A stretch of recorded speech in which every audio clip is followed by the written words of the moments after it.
Good morning. Yeah, 3:33. I actually topic actually came up while I was listening to Aristo yesterday, and so I wrote the blurb uh, thereafter, and I had it ready to go already this morning. And I hope I can uh, get through this. I'm in atrial fibrillation again. I went into it yesterday when I was listening to Aristo and broke out in a hot sweat. And stayed in AFib almost the entire day. I think it broke a little bit and let me get a little bit of short periods of sleep in the night, although very short, probably an hour or so. Anyway, the title is, I hope, an interesting one to you: Global Identity Theft that got everyone. Imagine a scam where hackers manage to steal the identity of every individual in a particular international bank. It would most likely make headlines around the world. However, the reality is far more insidious. A group conspiring to control the entire world actually managed to steal the identity of everyone on the planet. This showed up in no headline anywhere, except perhaps here now. Talk about betrayal. An evolving prime creator allowed it. Serious oversight. It may have happened prior to anything we recognize even existed. However, bringing it into things we can relate to, the modern plot began in the Vatican, extended to the Crown, and finally to the Pentagon.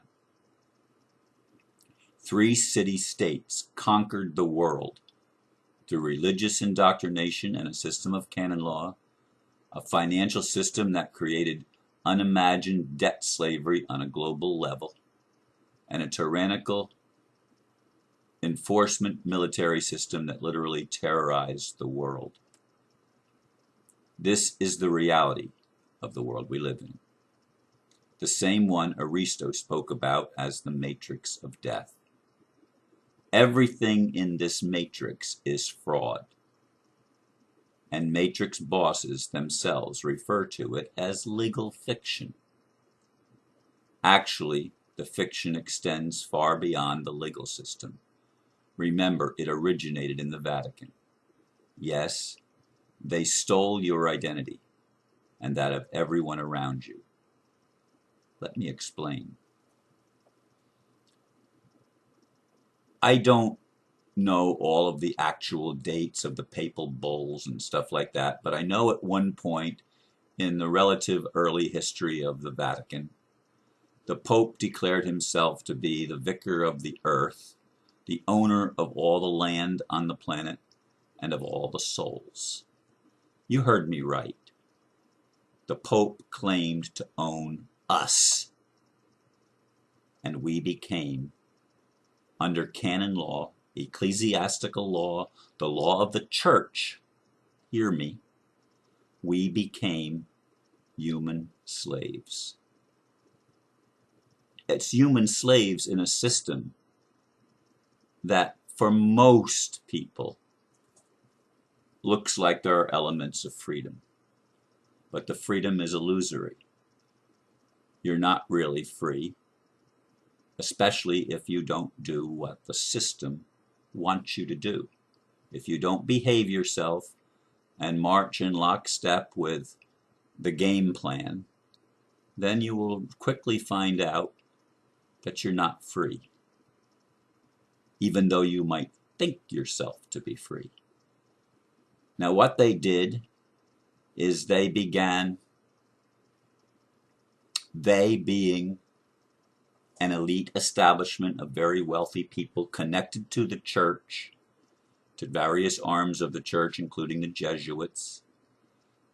They developed people like the Rothschilds to finance wars, and they went on a world conquest, attacking everything and everyone they could anywhere on the planet, and it was the age of empire. They were building an empire, and they got a very willing partner in the city of London. That's the crown, by the way.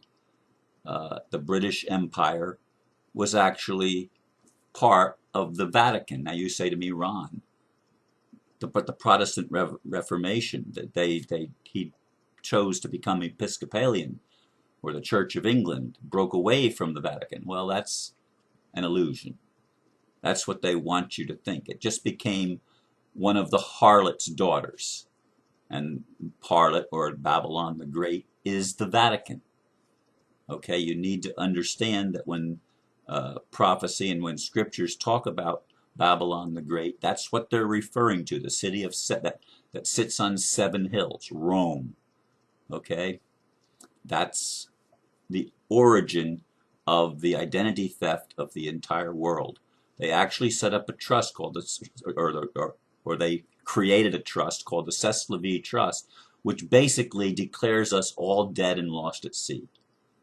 So what they've done to all of these dead people, that's you and I, as living souls, because we don't know enough to claim our birthright, they gave us a false identity in their legal system. Okay? But it's not just the banking system, it's the bar, the British Accredited Registry, operating again out of the Crown, or the City of London. And it was the one that trained all attorneys around the world, so that you were bar certified in whatever country you happened to be. You became a recognized attorney as part of the cabal, as part of the dead system, as part of the matrix of death. And that's what it spreads, death, because they declared everyone, all the souls, dead. Now, what did they mean? Probably consciousness. The souls were not awake enough to even know enough to claim their rights, to claim their birthright, to claim their inheritance. And so the church, the crown, made you and I legal fictions. They turned us into corporations, because by this time everything was turning into a corporation. Everything. And then along comes our forefathers, yes, Masons, and they had a vision of freedom for everyone. They really did. Okay, yes, it was tainted. Yes, it wasn't complete. Yes, there were some missing pieces in the whole vision. But in any case, they got a lot of things right. And the United States was a republic, and it would have been the light of the world. But the charlatans from the City of London and the Jesuits from the Vatican stepped in and co-opted the United States, turning it into a corporation, and ultimately making it the greatest military power on earth up through the 20th century. Now, I think that's fairly indisputable, even going into the early 21st century, although I could find some things to argue about. But generally speaking, the Pentagon became the third arm of the global empire that was operating by stolen identities, stolen IDs. That is, the living being, the name that we were given, was converted into an all caps name and became the straw man, or the legal fiction, because the corporations could not deal with flesh and blood human beings. Only could they deal with other corporations. So you and I had our identity stolen without even realizing the importance of an identity. Of course it's important that we have a given name, and that given name is ours. And so is the family name. We were having a given name, born in a certain family. I'm Ronald Thomas of the family Van Dyke. That's my birthright name. Okay, but they stole it and put it all in capital letters, and they own that name. They actually own it. And when they deal with you in their courts, when they deal with you in any commercial transaction, they're not dealing with a human being. They're dealing with a legal fiction, because the whole edifice is a legal fiction. The whole thing is a fraud. That's why it's the matrix of death.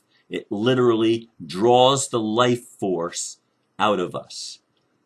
And that's why, for example, our healthcare system tries to stop everything, every technology, every new way of treating things, every therapy, etc., even natural medicines, anything that would help restore our health mentally and physically and allow us to spiritually get it, they try to stop that, because their game plan is destruction. Their game plan is death.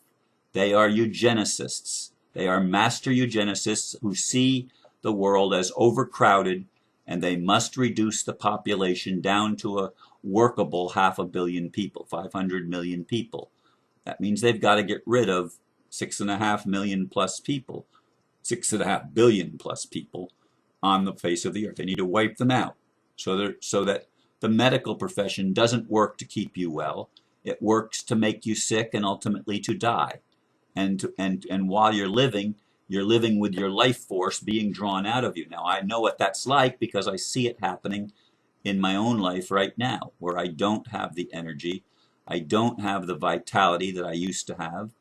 I'm going to hopefully very soon have more vitality than I've ever had, because I'm working on restoring that which was taken away from me on many levels, including the physical plane, including my organs and my body. I'm working on regenerating my being, my physical plant.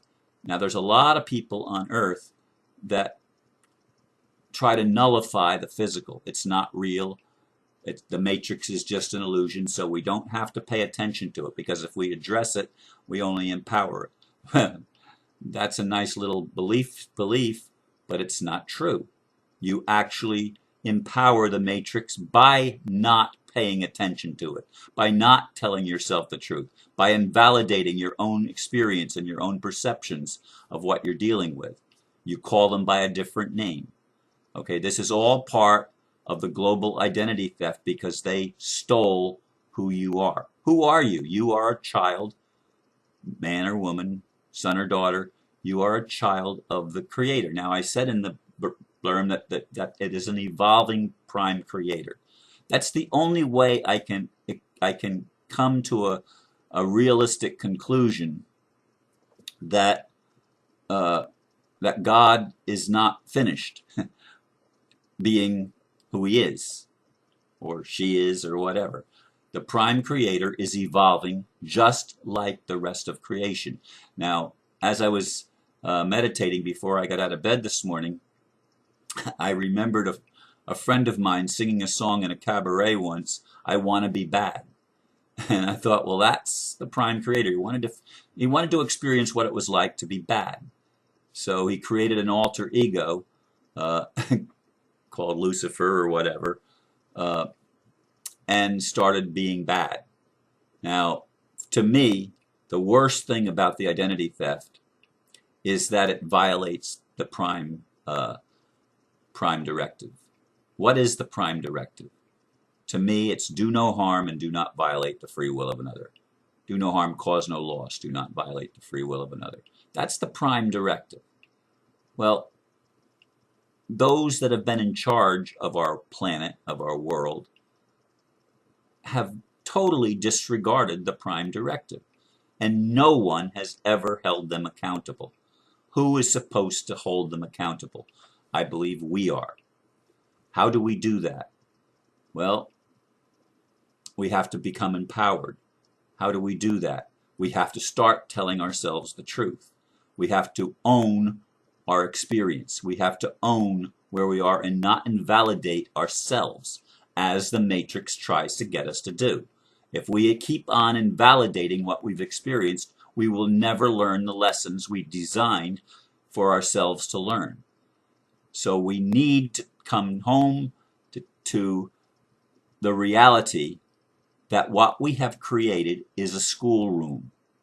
Yes, they stole our identity. When we realize that our identity was stolen, that's the first step in taking it back. That's what I've been doing in the court systems. They don't always listen, you're right. Remedies fall on deaf ears, things are ignored. I realize all of that. But as I was dreaming in one of the, actually a couple of the things, it was the same dream, I was like reading, I don't want to say they were Akashic records because I don't know that that would be accurate, but I was reading like affidavits from different people, affirming their identity, affirming the truth of who they are. And it was really nice. It was really nice. Some of them I had written, but then there were others that I knew I didn't write. Of all these people around the planet reaffirming who we are and taking back the identity from the identity thieves in the Vatican. In the modern world, it's the Vatican and the Crown and Washington, D.C., the three city-states that have dominated the world. And of course, Israel has played a role in all of that, which is almost like the fourth estate in the city-states that rule the world. Tel Aviv, I don't think Jerusalem, but Tel Aviv also plays a role in the international terrorism, as does the Pentagon, as does the MI5, as do the Jesuits. It's all part of a thing to get us to sell our birthright and to give up our freedom, to give up our rights. But it's time in 2015 to take that back, and it's happening. So I wanted to share that with you. You need to know that your identity has been seriously challenged by the current system. And the only way we're going to get the current system back, well, we don't want the current system back. The only way we're going to get back the truth is by standing in the truth and telling ourselves the truth and telling the truth to each other and by loving one another. Thank you for listening, and namaste.